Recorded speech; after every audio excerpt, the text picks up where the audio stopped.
Hey everybody, welcome to the Ronline Report. Today's guest is someone I've known a very long time. He's been a part of this industry, a vital part of this industry for many years, former contributor to MD, and now the Chief Olympia Officer.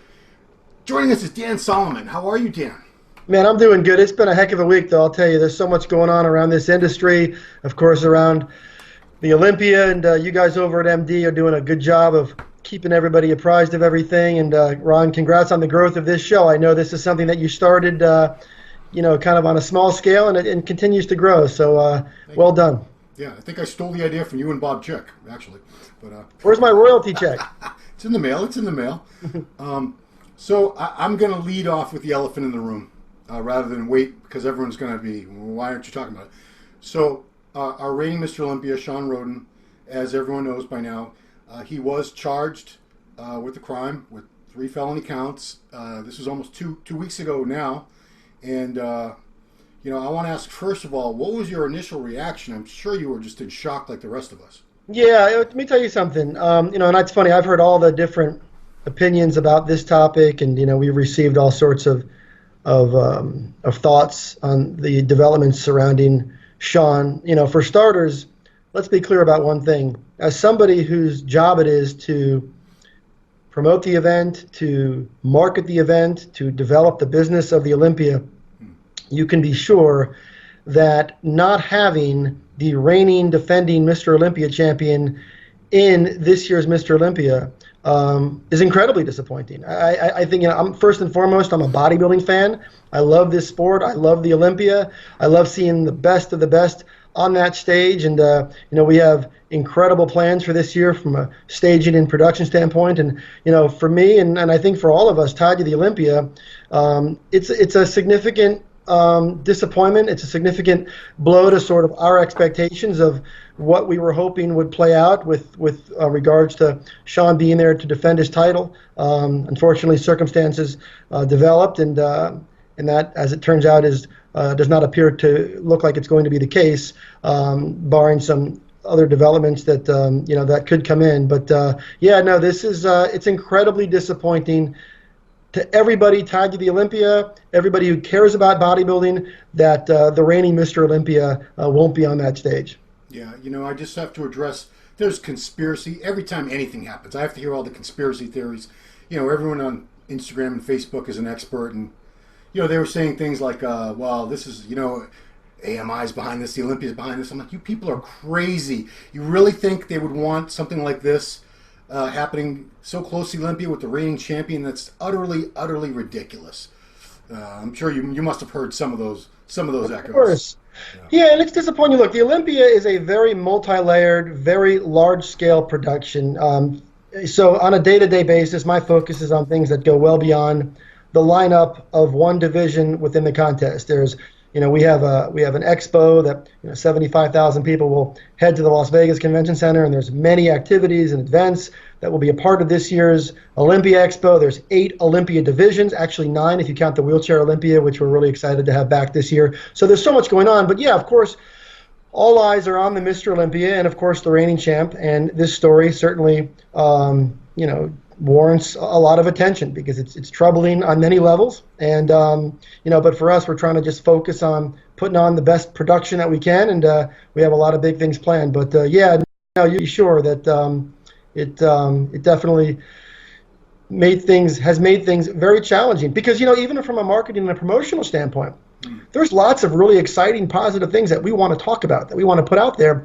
But, as this dark cloud and this story has followed the event for the last few days with these circumstances surrounding Shawn, it's obviously made it difficult for us to even do that. So on many levels, this is a very complicated and disappointing situation. Yeah, and we're going to get to those the exciting things, the things to look forward to, because I want this to be positive.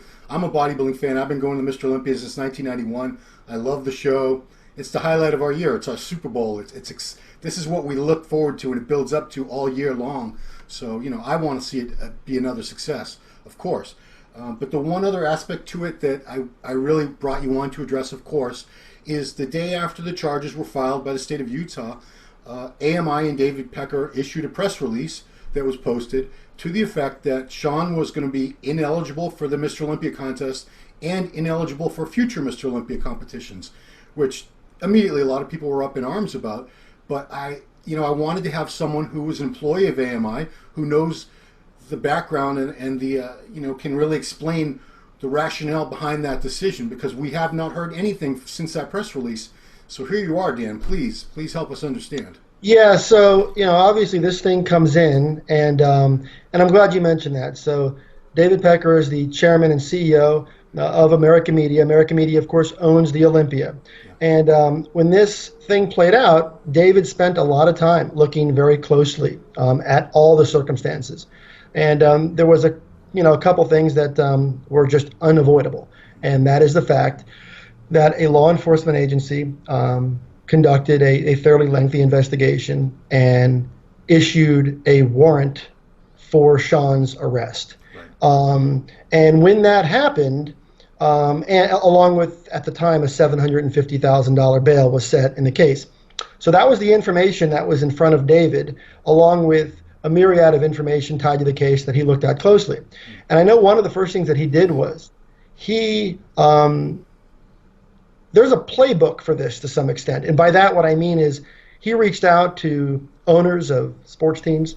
He reached out to heads of professional sports leagues, and he reached out to AMI's attorneys, and he measured all of that information. And it was the decision of David and also those who provided input on the matter that because a warrant for the arrest of Shawn had been issued, mm-hmm. and because the information that was available to David via public record and so forth, court documents and so forth, the significant thing that is important to mention is that the arrest warrant had been issued.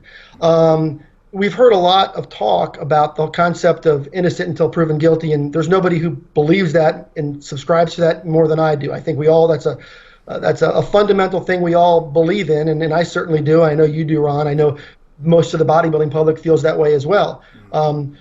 But when you are the owner, as David is, when you are the senior officer of a very significant company, he has to make a decision that's in the best interest of the company, of advertisers, of sponsors, of all the variables that go into David's thinking as it relates to what's in the best interest of American Media as a corporation.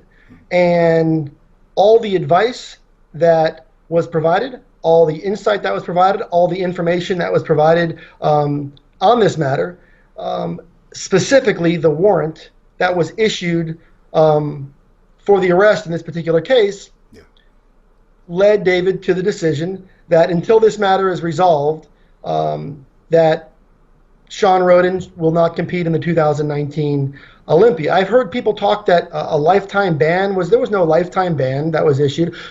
David felt that in light of the arrest warrant and the circumstances that were associated with that it was important for the case to play out, and until a development that occurs in the case or a conclusion to the case happens, it was determined by David on behalf of American Media that the appropriate action was to revoke Shawn's eligibility for the 2019 Olympia, and that's basically what led to that announcement. Okay, so I'm glad you cleared that up, because I think there's been a huge misunderstanding. I don't know if the press release that I saw wasn't, it was paraphrased or altered in some way, but a lot of people got the idea that he was ineligible for any future Mr. Olympia competitions, and that's not the case? I think the premise to that announcement, as it was written by American Media, the premise there was to basically say, until this matter is resolved, until there is a conclusion in this case where an arrest warrant was issued, until that process completes, Shawn Rhoden will not be a part of the Olympia. Now, whether that means 2019, however long this process takes, I think that was the intent of the statement. It was just to make it clear that the Olympia is going to step away from Shawn Rhoden until Shawn Rhoden's case and affairs and the legal process concludes. Okay, that makes a lot more sense. Okay. And it's interesting because I've seen a lot of people compare the circumstances surrounding Shawn to other individuals who have gotten into trouble or have been accused of things. Right. And I'll just add this. In this particular case, Shawn Rhoden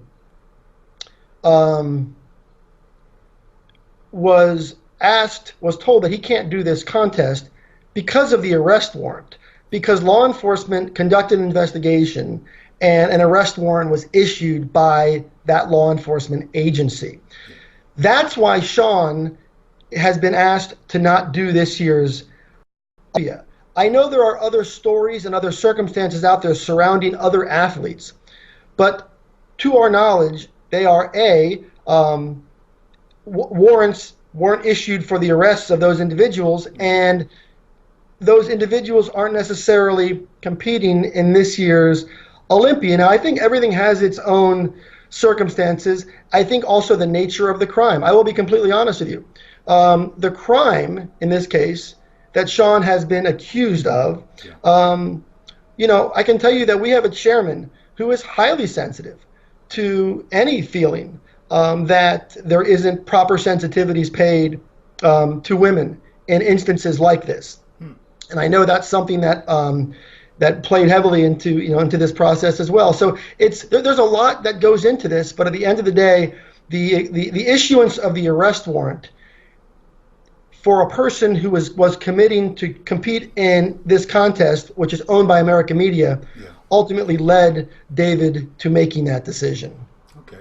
And I'm sure it was not an easy decision. I'm sure it did not please him to have to make that decision because, this is the face of the Olympia. He's the Open Olympia. That's the main event that most people buy the tickets to come watch, and that's what all the hype and talk about is the Mr. Olympia contest. So, again, I know it could not have been an easy call for him to make. Ron, you can be sure that nobody associated with the Olympia, with the success of the Olympia on any level, is pleased with the news that the reigning Mr. Olympia is not going to be in the contest. There is nothing positive about that. Right. It is incredibly disappointing, but in light of the arrest warrant, that decision was made by American media, and that's unfortunately where we're at. If some news develops where those circumstances change, then my guess is American media will swiftly and quickly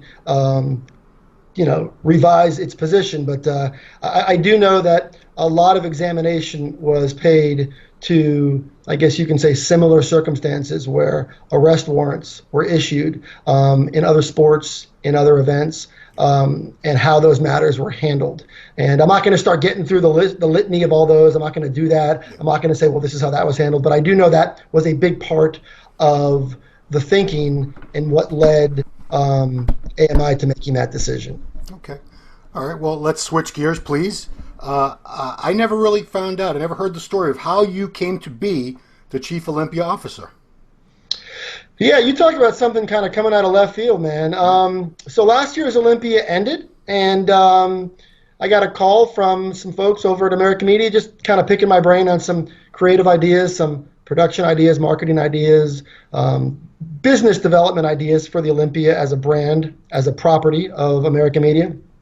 And I know you get those calls a lot too. There's a few of us in this industry that, I'm sure a lot of our listeners, we get these calls, or your viewers get these calls where folks just want to hear various opinions as to the event they just attended. And so I find myself in those conversations from time to time. And we had a very productive conversation. I kind of shared some ideas as far as the year-round component of the Olympia, the year-round marketing, the year-round branding. There was a time where in the last few years, and I know you can attest to this because we've talked about it, where there wasn't enough talk about the event, this time of year. And I know that was something that we really wanted to work hard to fix. We wanted to make sure that all the things that go into the Olympia, there's many, many components, many layers to the audiences that the Olympia attracts, many layers to the equipment, the apparel, the nutrition side, also the events. We're bringing Spartan Race to the Olympia this year. We have a lot of great, exciting, more healthy living categories joining forces with the Olympia this year. So we just wanted to make sure that we were doing more to attract a larger segment of the global fitness community. And I share those ideas with folks at American Media, and they reached out and they brought me to New York, and next thing you know, they offered me a position that I was, I was in a pretty good place. I wasn't really thinking about doing anything like this, but the situation presented itself, and in the end, I accepted it. I almost felt like I would be a hypocrite if I didn't, because all of us kind of sit on the sidelines and we always say, what would we do if?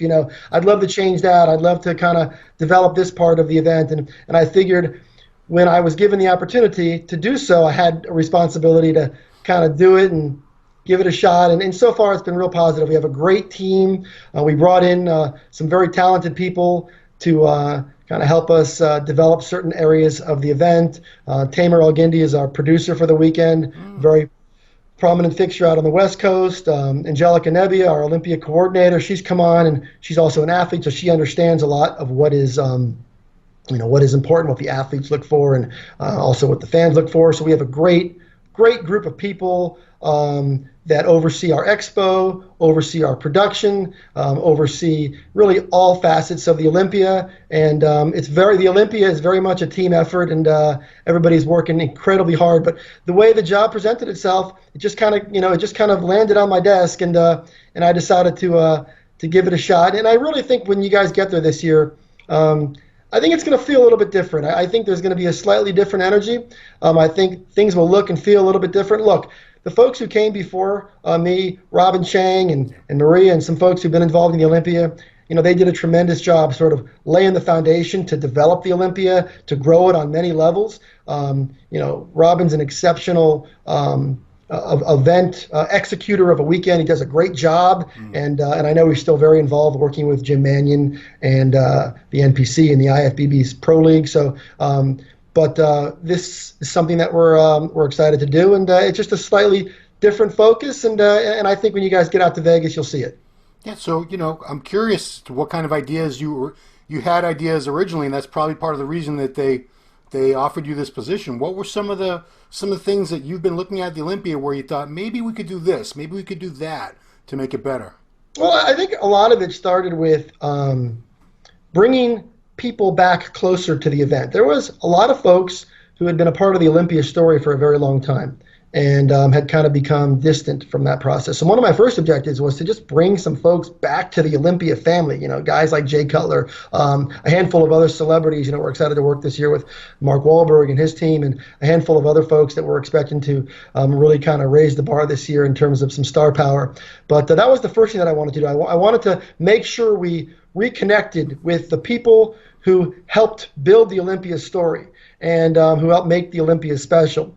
And then, of course, there's things with regard to the marketing and the branding and making sure we were reaching new audiences, that we were engaging influential people around the fitness landscape. So that's something that we've worked very hard at. We have some really prominent folks who have significant followings and great energy and great advocacy who have kind of joined up with us. So that's something that we're pretty amped up about. And then during the weekend itself, we have a couple little things in store for the press conference, and even the way the event itself is executed Friday night, Saturday night with regards to the arena production. You're going to see a slightly different feel to it, and you're going to see a slightly different sort of production flow with how it's going to work. We actually have made a couple changes where, for example, for a long time, the Friday night show at the Olympia was almost relegated to, it was like the redheaded stepchild of the Olympia, right? It was the Saturday night was the main event, and the Friday night, people viewed it as something less, and as a result, the attendance on Friday night is typically less than on Saturday night. So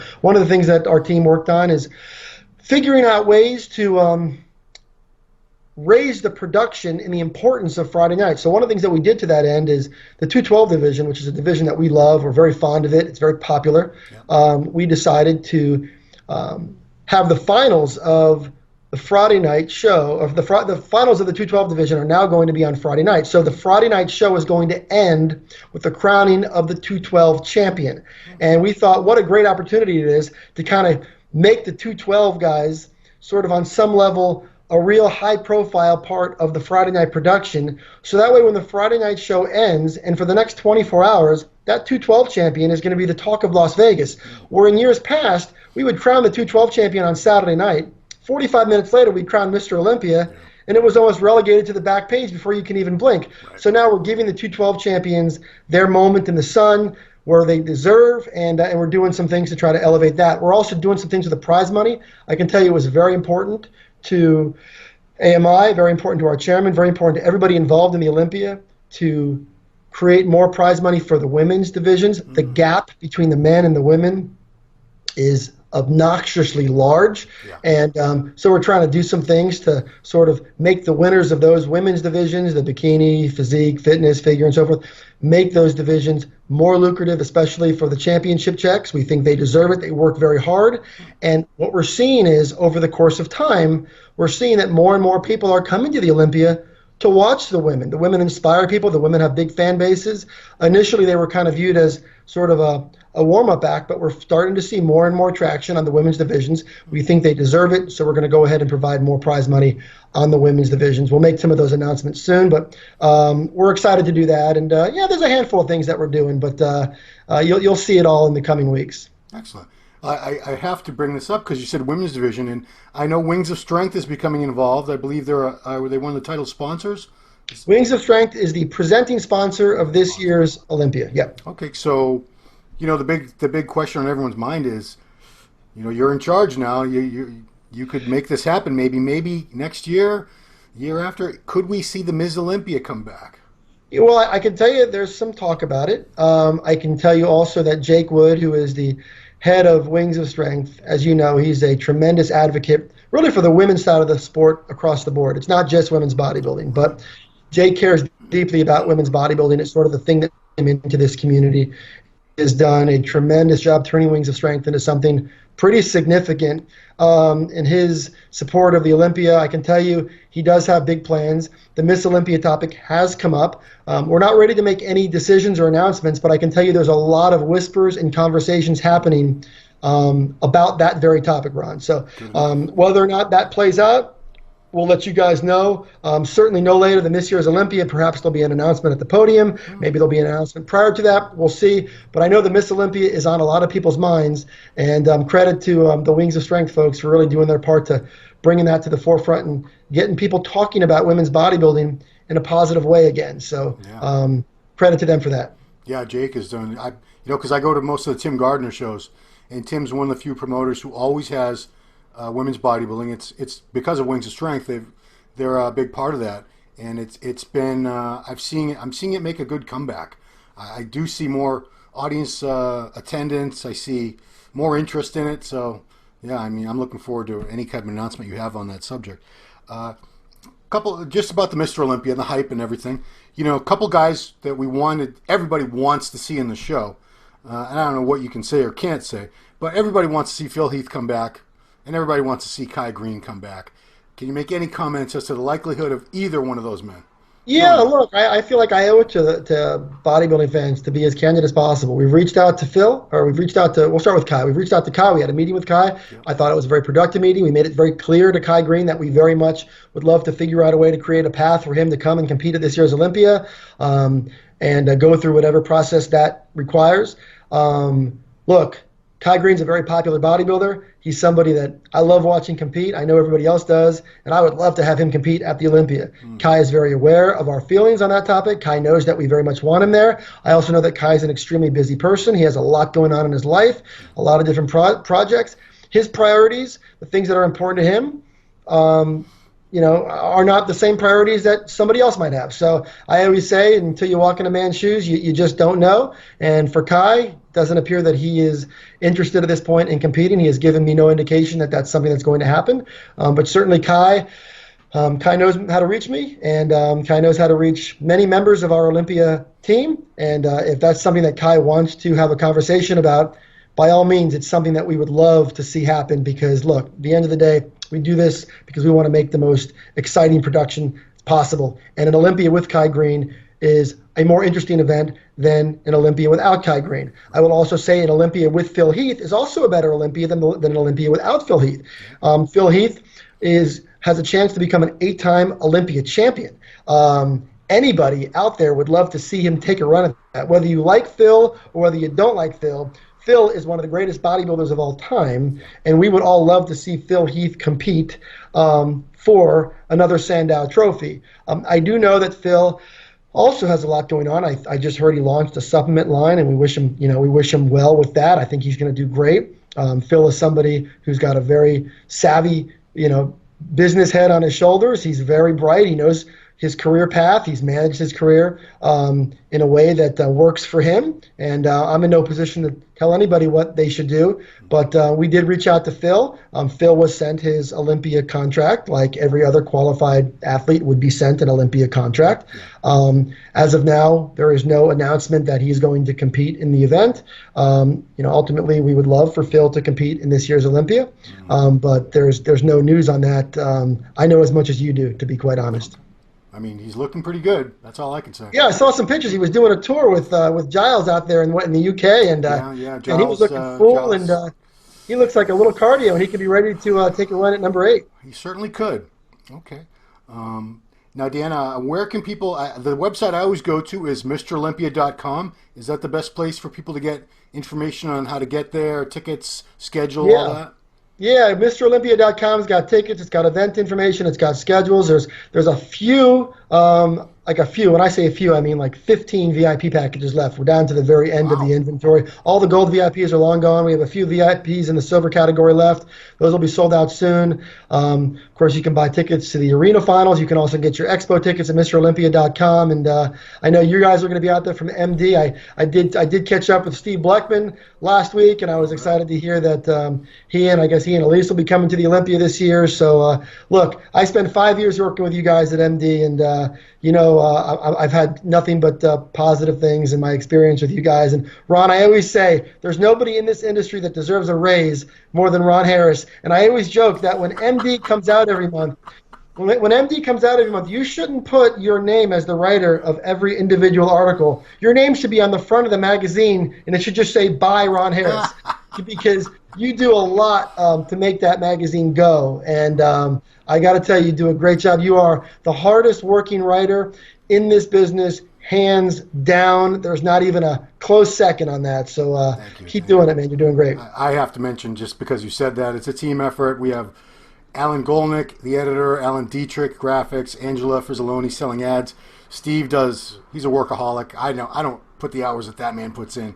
A few other people, but I do a lot. But it's what else would I do? This is my life. I love bodybuilding. This is what I live for. This is my thing. So yeah, that's why I say sometimes it's all about authenticity, right? And guys like you, and I was talking to Giles about this the other day. Same for him. I mean, it's at your core, it's stuff that you care deeply about. It's not just a paycheck. It's not just showing up to write about something that you don't care about. I know you guys really care about it, and I think that reflects in your work. And I know there's a lot of other people out there that feel that way. Look, you can't be doing something like this for as long as you have without loving it. So credit to you for that. It's been a minute, Dan. Sure has. Yeah, I've been since '91 full time in the industry. So yeah. Whew, good Lord. You're an old man. You're an OG, Ron. A little older than you, that's for sure. But Dan, I thank you so much for your time, especially giving us the point of view of the other side, the business side, AMI's position on the matter, because we haven't. We needed to get that out there, and we needed to get it understood so people really know the whole story behind that decision. And I'm very happy that you agreed to come on here and do this with us. So thank you so much. Well, thanks for having me. And look, and I'm glad. And I'm glad you asked me about it. I wasn't sure if you were going to. I'm glad you did, because look, at the end of this is very disappointing for me in my role. It's very disappointing for all of us that are tied to the Olympia, that these circumstances have occurred surrounding the reigning champion, and that the reigning champion is not going to be able to defend his title. It's incredibly disappointing. There is nothing positive about this. It is incredibly frustrating that this has happened, and you can be sure that for the first 3 or 4 days after this went down, I was not in a good mood over this, as you can probably imagine. You were the first person I thought of as far as, obviously, Shawn, I said, gee, Shawn's got to be in a rough spot right now. But immediately after that, I said, Dan Solomon, this is his first year. He wants to make the Olympia so much better. It's going to be exciting. It's going to be the best Olympia ever. And, it still will be. Absolutely. I just wish you didn't have to have anything distracting from it. Yeah, it's an unfortunate thing, but to your point, there's just really so much going on. So much has been invested financially in terms of various resources, some of which I won't even disclose. I'll just kind of leave for surprise when you get out there. But there's so much happening surrounding this year's Olympia. It's the 55th Olympia, and and as disappointing as the circumstances were, somebody told me the other day that this is the first time since, if it does play out where Shawn ends up not competing this year, and it looks certainly like that's going to be the case, this is the first time since 1998 that the reigning champion will not be competing in the Mr. Olympia contest. And I thought about it, and I guess that's true, because I guess Dorian retired after 97. Right. So then Ronnie came in with a vacant title and won it in 98. And every other time since then, the champion was defeated when the title changed hands, right? So it's a very unique set of circumstances that's played out. And of course, I know a lot of these guys, they want to be number 15. So it's going to be a very compelling event this year. And I'm looking forward to seeing you and everybody at MD and all the fans out there in Vegas. Absolutely. So one more time, everybody, all your information, MrOlympia.com. It's a great website. I go there almost every day checking out different things with the schedule and whatnot. So you can also, guys, check the point standings and qualified. There's lists of all the qualified athletes in every division. Tons and tons of information. A great resource, MrOlympia.com. Check it out as soon as you're done watching this. So, Dan Solomon, thank you so much for taking the time. Looking very much forward to this year's Olympia Weekend. Always a great time, and I expect this is going to be the best Olympia ever. I'm very, very excited for it. Thanks, Ron. All right, everybody. Thanks for watching the Ronline Report with Dan Solomon. We'll see you next time.